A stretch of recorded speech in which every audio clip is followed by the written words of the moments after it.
आसाराम, नारायण साईं, भारती, लक्ष्मी, एक ऐसी चौकड़ी जिनकी शख्सियत की अनगिनत परतें हैं। आसाराम और नारायण साईं पर लगे संगीन इल्जामों के बारे में तो सब जान गए हैं, लेकिन इस कार्यक्रम में हम आपको बताएंगे आसाराम की बेटी भारती के बारे में। जी हां, भारती के बारे में, जो प्रवचन करते करते आसाराम की कथित काली दुनिया में धंसती चली गई। चंबल की घाटी के डाकू भी यहाँ पर सुधर जाते हैं। कई लोगों को यहाँ पर अपनी नई दिशा मिलती है।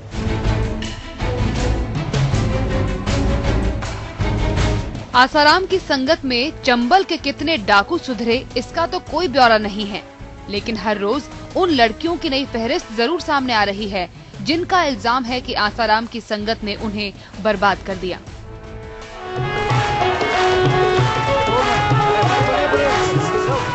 आसाराम स्वयंभू संत, देश और दुनिया में करोड़ों भक्त, ऐसे भक्त जिनकी नजरों में वो भगवान से कम न थे। जरा सुनिए अपने पिता की तारीफ में क्या कह रही हैं आसाराम की बेटी भारती। कितने लोग स्वामी जी के चरणों में झुकते हैं, कितने लोग जब अनुभव बताते हैं तो बड़ी प्रसन्नता होती है, अहोभाव और श्रद्धा से हृदय भर जाता है कि जिस के चरणों में सारी दुनिया नतमस्तक है, जिसके चरणों में आज कितने कितने लोग झुकते हैं, वो मेरे गुरु हैं, मेरे पिता हैं। भारती आसाराम की बेटी है, नारायण साईं की बहन और करोड़ों के आसाराम की भक्ति के साम्राज्य की एक अहम कड़ी भी। हमारे बाबू जल्दी आएंगे, अवश्य आएंगे, उन्हें कोई भी ताकत दुनिया की रोक नहीं सकती। आसाराम पर रेप और यौन शोषण का इल्जाम लगने से पहले लोग भारती को एक कुशल ओजस्वी वक्ता और प्रवचनों में अपने गायन से लोगों को मंत्रमुग्ध कर देने वाली आध्यात्मिक शख्सियत के रूप में जानते थे। लेकिन वक्त बदल चुका है। आसाराम का माया जाल टूटा तो उनकी बेटी भारती द्वारा खड़ा किया गया भ्रमजाल भी दरकने लगा। आसाराम और उनके बेटे नारायण साईं पर रेप और यौन शोषण का इल्जाम लगाने वाली उन्हीं के आश्रम की पूर्व अनुयायियों ने भारती की नई पहचान से दुनिया को रूबरू कराया। क्या है भारती की नई पहचान? सुनिए इन्हीं लड़कियों की जुबानी। तो ये बताइए कि भारती जो थी, भारती की क्या भूमिका रहती थी?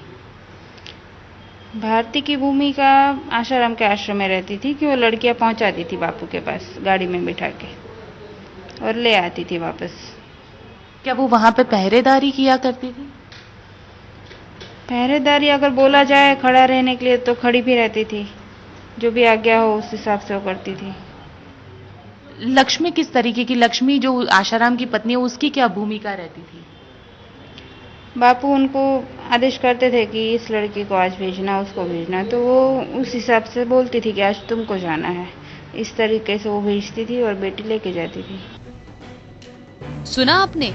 इल्जाम है कि भारती और उसकी मां आसाराम और उनके बेटे नारायण साईं के कथित सेक्स रैकेट में कड़ी का काम करती थी। दोनों उनके लिए लड़कियों को तैयार करती थी। माँ बेटी की जोड़ी लड़कियों के मन में ये बैठाने का काम करती थी कि आसाराम और नारायण साईं उनका कल्याण कर रहे हैं। जब आसाराम के पास वो लड़की जाती थी और बाहर आके कुछ बोलती थी कि ये तो गंदा काम मेरे पर हो गया, मेरे साथ हो गया, तो दूसरी लड़कियां उसको समझाती थी, या तो ये जो भारती और ये जिसको माताजी बोलते हैं आसाराम की पत्नी, उनको वो समझाते थे कि ये तो तेरी काया का कल्याण हो गया, ये तो तेरा उद्धार हो गया, इस प्रकार के समझाते थे। कितना तकलीफ देह है इन आरोपों पर यकीन करना कि एक बेटी अपने भाई और पिता के लिए लड़कियां पहुंचा रही थी। आरोप इसलिए भी और संगीन हो जाता है कि वो बेटी कोई और नहीं बल्कि भारती है, जिसने दुनिया में बड़ी खूबसूरती से एक आध्यात्मिक महिला की छवि गढ़ी थी, जिसके प्रवचनों पर लोग निहाल थे। वो पिता के भक्ति साम्राज्य को बढ़ा रही थी तो मुसीबत की घड़ी में पिता का बचाव करती भी नजर आ रही थी। हमारे बाबू जल्दी आएंगे, अवश्य आएंगे, उन्हें कोई भी ताकत दुनिया की रोक नहीं सकती। लेकिन सूरत की बहनों ने जब खुद भारती पर सनसनीखेज इल्जाम लगाए तो कहीं नजर नहीं आ रही। बताया जाता है कि वो फरार हैं। बेशक अभी पूरे मामले पर कोर्ट का फैसला आना बाकी है, लेकिन उनकी फरारी उनके भक्तों में शक पैदा करती है। आखिर एक सच्चे व्यक्ति के पास आरोपों का सामना करने की हिम्मत तो होनी ही चाहिए। सूरत से संजय सिंह राठौड़ और अहमदाबाद से गोपी घांगर के साथ आज तक ब्यूरो। तो कानून इन विश्व कन्याओं का विष भी जल्दी ही निकाल देगी, जैसा कि हम सुन रहे हैं कि फरार है। लेकिन आखिर भारती आसाराम के भक्ति के कारोबार से कैसे जुड़ गई? भारती क्या करती थी कि उसके इशारों पर लड़कियां आसाराम और नारायण साईं के पास जाने के लिए तैयार हो जाती थी, जैसा कि कुछ लड़कियों ने इल्जाम लगाया है। देखिए हमारी एक खास रिपोर्ट।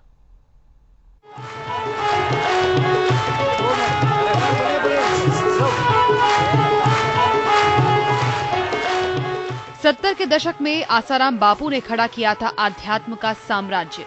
फिर आसाराम की भक्ति के कारोबार को आगे बढ़ने के लिए उनके बेटे नारायण साईं आ गए। आसाराम के कुनबे के लिए शायद इतना ही काफी नहीं था। जल्द ही आसाराम की बेटी और नारायण साईं की बहन भारती भी कथित आध्यात्म के साम्राज्य से जुड़ गईं।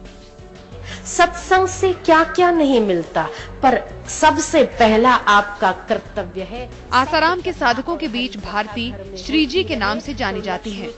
वो जगह जगह प्रवचन करती। आसाराम के भक्तों की माने तो भारती का प्रवचन बेहद सम्मोहित करने वाला होता था। अपना संकल्प ना छोड़े, हताश और निराश ना हो, और दुगने उत्साह के साथ, क्योंकि तोड़ने वाले की ताकत से सदैव जोड़ने वाले की ताकत ज्यादा मजबूत होती है। ये भारती का ही जादू था कि कहा जाता है कि पहले से फैल रही आसाराम के कारोबार की चौहद्दी में भारती के जुड़ने के बाद और तेजी से विस्तार हुआ। अवश्य ही आपको आर्थिक वृद्धि के साथ साथ घर में शांति भी बनी रहेगी, कलह भी कम होगा और आपके रास्ते खुलने लगेंगे।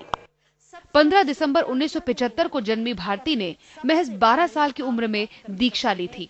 फिर 14 साल तक ध्यान और योग किया और लगाने लगी दरबार। बताया जाता है कि भारती एमकॉम तक पढ़ी है। लेकिन भारती का जीवन हमेशा से ऐसा नहीं था। आम महिलाओं की तरह उन्होंने भी अपनी गृहस्थी बसाने की कोशिश की। ये तस्वीरें देखिए, ये भारती की शादी की तस्वीरें हैं। 1997 में भारती की शादी डॉक्टर हेमंत से हुई थी। सब कुछ ठीक चल रहा था, लेकिन बताया जाता है कि भारती के परिवार में आसाराम जरूरत से ज्यादा दखल देने लगे थे। लिहाजा भारती और हेमंत के रिश्तों में तनाव आता गया और नतीजा तलाक के रूप में सामने आया। हेमंत इस समय विदेश में बताए जाते हैं। क्योंकि भारती का घर आसाराम की वजह से उजड़ा था, लिहाजा वो दोबारा पिता की शरण में आ गई।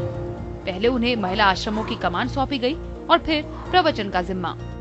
उद्देश्य हम अपनी संस्कृति को बचाने में सफल रहे, हम अपने बाबू को सुरक्षित वापस लाने में सक्षम रहे। यही भगवान से प्रार्थना है और आप लोगों का संकल्प दिन प्रतिदिन मजबूत होता है। हालांकि आसाराम से अलग हो चुके साधक और आसाराम पर इल्जाम लगाने वाले कुछ और कहानियां कहते हैं। इनके मुताबिक भारती का असली रोल सत्संग से लड़कियों का चुनाव करना है। ये लड़कियां फिर आसाराम तक पहुंचाई जाती हैं। ये बताइए कि भारती जो थी, भारती की क्या भूमिका रहती थी? भारती की भूमिका आसाराम के आश्रम में रहती थी कि वो लड़कियां पहुंचाती थी बापू के पास गाड़ी में बिठा के और ले आती थी वापस। क्या वो वहाँ पे पहरेदारी किया करती थी? पहरेदारी अगर बोला जाए खड़ा रहने के लिए तो खड़ी भी रहती थी। जो भी आज्ञा हो उस हिसाब से वो करती थी। कितना अजीब है सब कुछ। एक ओजस्वी वक्ता, लोगों को भक्ति और आध्यात्मिक मार्ग पर चलने के लिए प्रेरित करने वाली महिला गंदगी के गहरे दलदल में धसी हुई थी और अब तक भक्ति के सम्मोहन में किसी को पता भी नहीं चला। ये महज आरोप हैं या हकीकत, इस पर जांच पूरी होने से पहले तो कुछ कहना मुश्किल है। लेकिन इतना जरूर कहा जाता है कि आस्था की एक दीवार गिरी है, भरोसे का मंदिर टूटा है, जिसमें कभी आसाराम और नारायण साईं के साथ भारती भी देवी के रूप में सुसज्जित हुआ करती थी। सूरत से संजय सिंह और गोपी घांगर के साथ आज तक ब्यूरो।